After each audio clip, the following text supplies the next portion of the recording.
It is now my great honor to welcome the President of Ukraine, Mr. Volodymyr Zelensky, who is joining us remotely from Ukraine. Mr. President, the floor is yours. Thanks so much, dear ladies and gentlemen, dear Sweden, Honorable Mr. Speaker, and all the friends, dear Ruslan.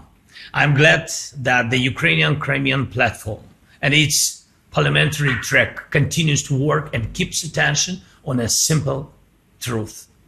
Every nation and every state must be respected, and the core principle that kept Europe peaceful longer than at any other time in its history must be protected.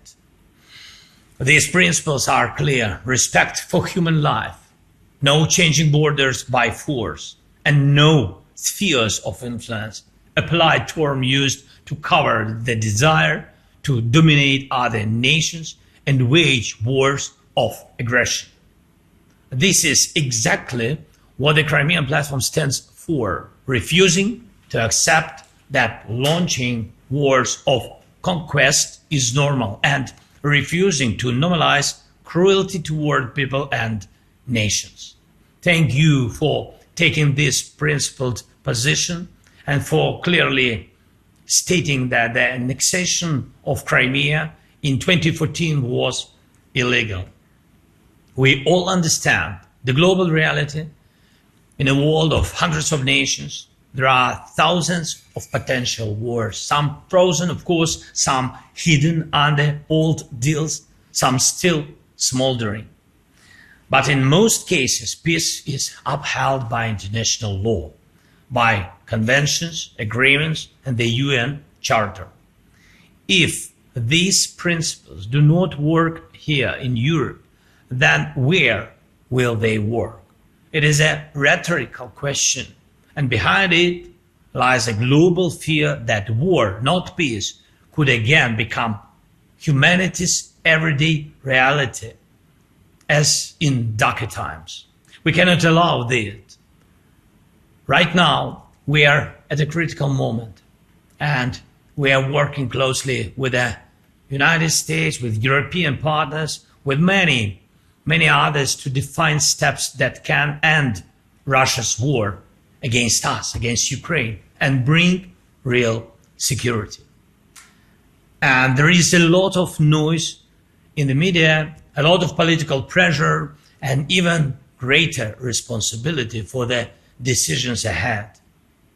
Putin wants legal recognition for what he has stolen, to break the principle of territorial integrity and sovereignty. And that's the main problem. You all understand what that means. He wants it not only from Ukraine, he wants it from the whole world, and it's very dangerous. And I want to stress one more thing. In the steps we've coordinated with the side of the US, we've managed to keep extremely sensitive points on the table, including the full release of all Ukrainian prisoners of war under the all for all formula, and civilians, and the complete return of Ukrainian children abducted by Russia. These are important steps, but to achieve real peace, more is needed. Of course, we all continue working with partners, especially the United States, and look for compromises that strengthen but not weaken us. And we will continue explaining how dangerous it is to pretend that aggression is something one can simply overlook and move on.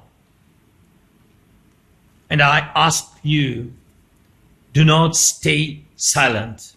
Do not be passive observers of history. Be participants.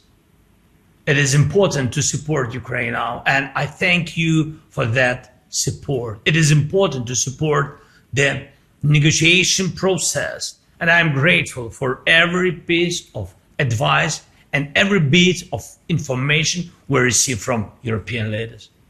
And it is crucial to support the principles on which Europe stands, that borders cannot be changed by force. that war criminals must not escape justice, and that the aggressor must pay fully for the war he started.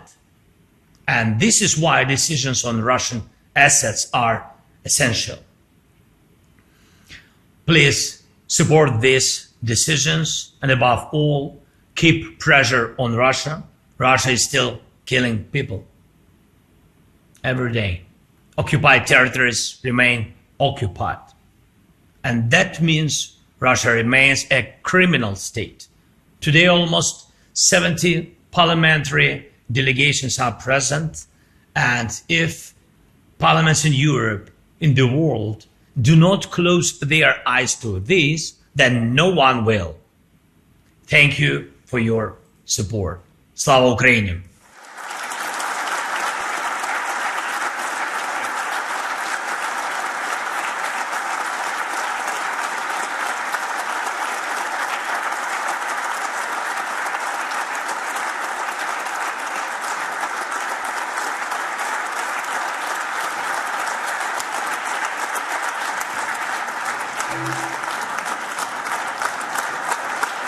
Thank you very much.